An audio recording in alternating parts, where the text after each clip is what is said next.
Hello po, it's me, Quiz Denver. Andito nga po ako ngayon sa school at meron nga po kaming gagawin sa PE na kailangan sumayaw. Kaya makikita nyo po yung Mala Pilipinas Got Talent naming pagsayaw ng mga kaklasiko. Kaya makikita nyo na din po ngayon yung matagal ko nang tinatago na talento sa pagsasayaw. Dahil baka pag po nakita nyo, baka hanggang sa panaginip naiisip nyo ko.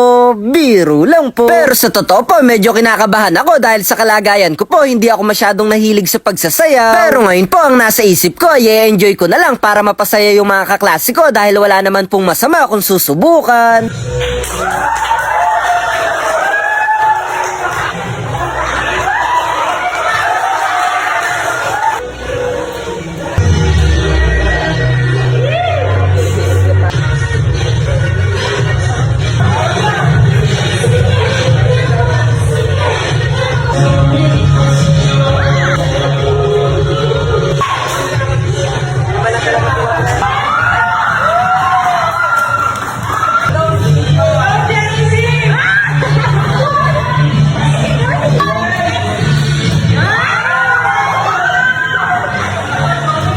Natapos na nga po yung ibang mga kaklase namin at ngayon naman po yung grupo na namin yung sasayaw. Kaya eto na po, mas malakas pa yung beat ng puso ko kaysa sa sasayawin namin.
Natapos na pong sumayaw ang bawat grupo sa section namin kaya naging matagumpay po dahil halos lahat ay nagkaroon ng mataas na puntos.